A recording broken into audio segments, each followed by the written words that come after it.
Hello Year 11.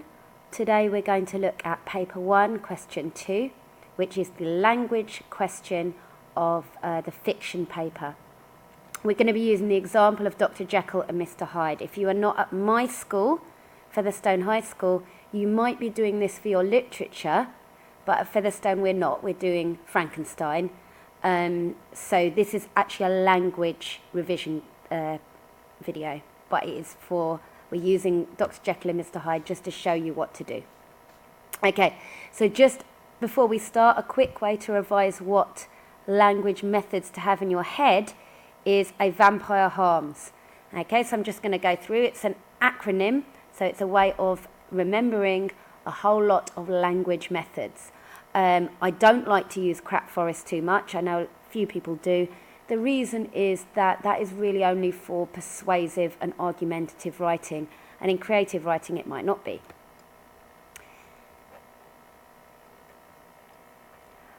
Okay, so my computer froze there. The question will give you a paragraph or a section from the larger text, so it will point you to a certain section. You must use it. Then it will say, how does the writer use language here to describe the effects of or create an impression of? And then you'll have a suggestion of words and phrases, language features and techniques, and sentence forms. It's a bit tricky because they really want you to quote some words and phrases and talk about language features. In terms of sentence forms, that's things like maybe a rhetorical question, maybe a list of 3. It's not just how long and short questions are. A one-word sentence might be significant, but I would say mainly look at language and techniques. So language features can just be words. You're being looked at, you are looking at the following assessment objectives. If you want to pause the video and go through. The key thing to get your marks here is this one, AO2. Yeah? So you really, really want to be pulling out relevant subject terminology, so that's language methods, and you want to be explaining and commenting and analysing how the language is used and how it creates an impression. I'll show you a model later. So, a vampire harms. These are the methods that you might want to comment on when you're highlighting your section. A is adjectives, V is verbs, A is adverbs, M is metaphors, P is personification, I is imagery, that is vivid, not boring description, but proper imagery. R is repetition, E is emotive language, H is hyperbolic, that means exaggeration, hyperbole is exaggeration. A is alliterative, R is rhetorical questions, M is monosyllabic, so something like bang is very shocking because it's monosyllabic. Equally, if there's somebody who's very shy and they're being represented as such, they might just say, yeah, no, and that's monosyllabic.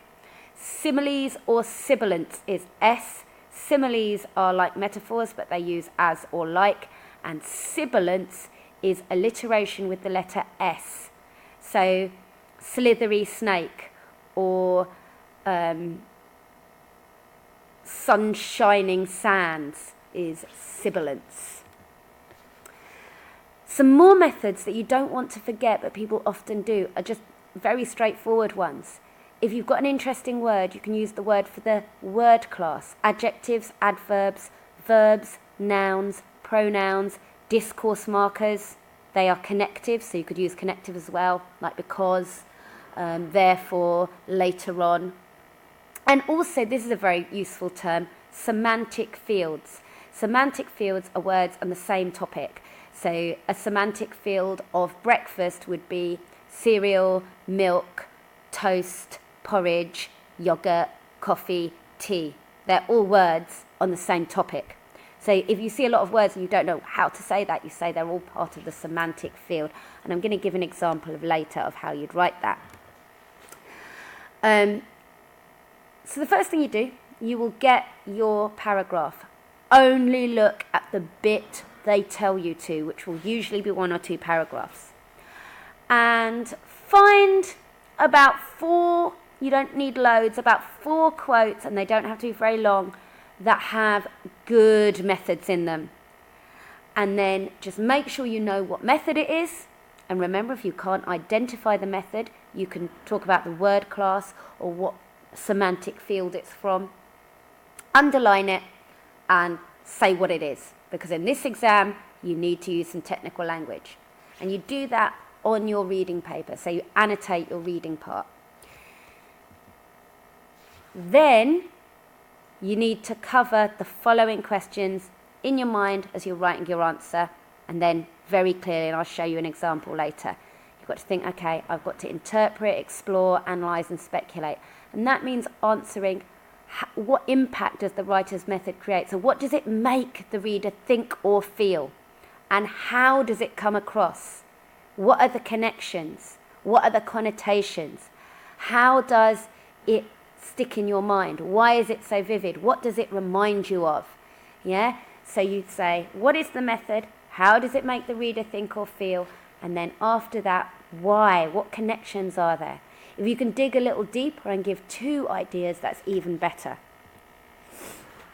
So if you were looking for 7 to 8 marks, the top band, you would have a detailed piece of work with perceptive understanding of language.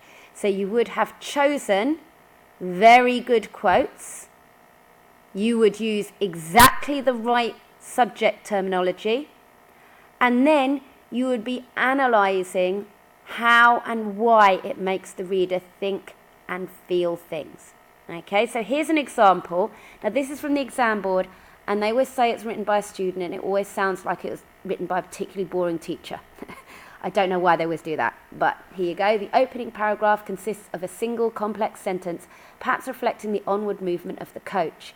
The adjective exposed and the noun force evoke the idea of vulnerability, danger, and how little control man has over the power of nature. The verb rocking progresses the cumulative effect. Cumulative, you might know from maths, is kind of adding up and adding up and adding up, of the list of verbs: shaking, trembled, swayed, leading to the simile, rocking between the high. You get the impression. Now, they put in words like cumulative. It's not creative writing. If you don't have the vocabulary like that, don't worry. The vocabulary they need is this kind of thing: single complex sentence, adjective, verb, list of verbs. Now, it says here, sophisticated and accurate use of subject terminology. You see, this person has got a top mark just using the word verb quite a lot because they've used it right. So you don't necessarily have to seek out the most exciting methods. It's the methods you can say the most about. Okay, so here is an extract from Dr. Jekyll and Mr Hyde. It's the same one we've used in our other practice videos.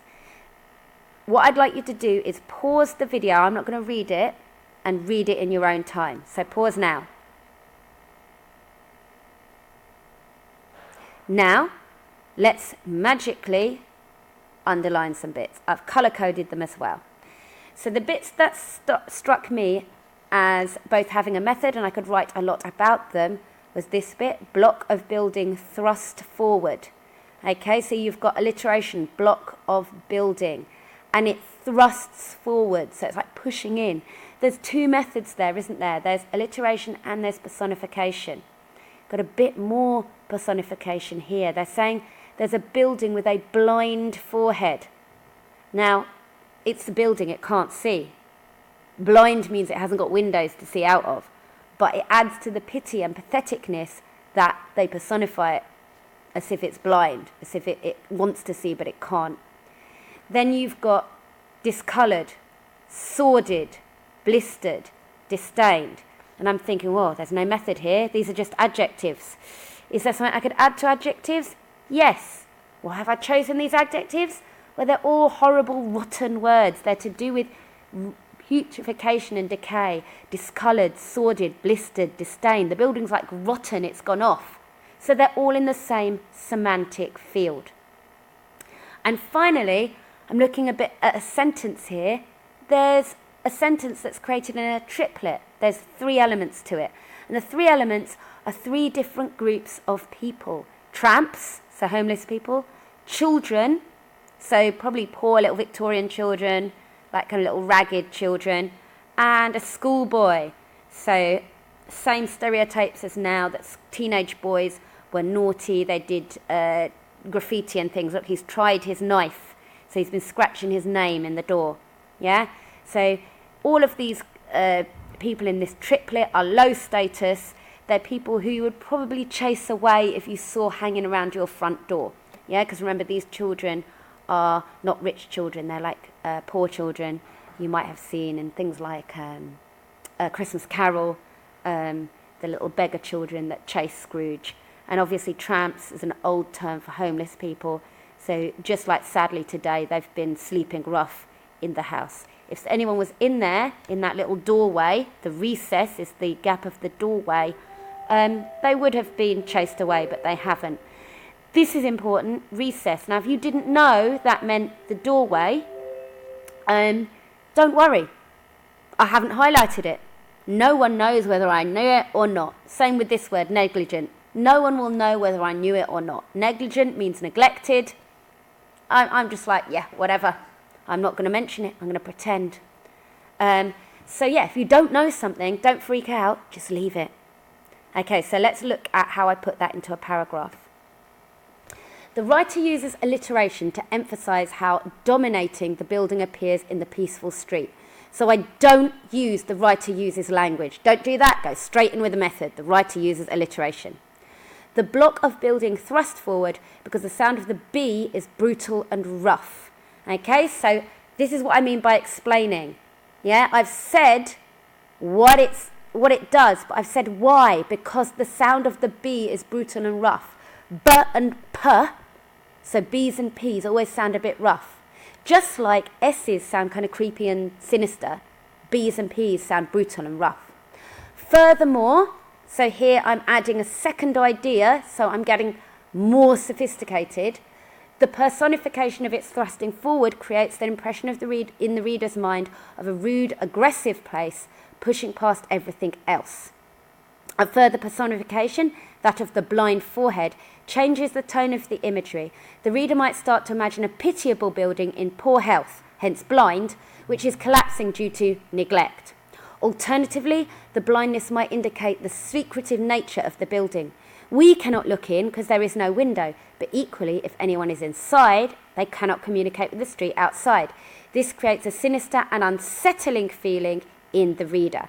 So, again, I've kind of fully explained the problem with having a building with no windows, from both looking in and looking out. And I've said how the reader thinks or feels. They're going to think that's weird. The idea of neglect is presented again through the adjectives such as sordid, discoloured, blistered and disdained. These share the same semantic field of decay and rottenness. They create a depressing image of a building which is crumbling away and deeply unattractive, possibly putrefying like a dead creature. Okay, I used a fancy word there. Putrefying just means rotting away. I just decided to use it because I'm an English teacher. If you were in the exam and you couldn't think of putrefying, you could just use rotten again. It wouldn't lose you any marks. This is why it is disdained or hated. So there, I know what disdained means, but just imagine if I didn't know what the others did. It doesn't matter. I know they're in the same semantic field. So I've been very strategic about what I've explained. Because remember, if you don't mention it, they don't know if you don't know it. Finally, a triplet of short anecdotes about tramps, children and a schoolboy complete the image of a completely ruined place. All of these people are lower status and would not dare approach a rich home. However, here they play and even vandalise with a knife. However, none dare venture inside, which maintains a spooky atmosphere. Thus, the reader is left with a strong impression that the house is abandoned and unloved, but harbours a secret.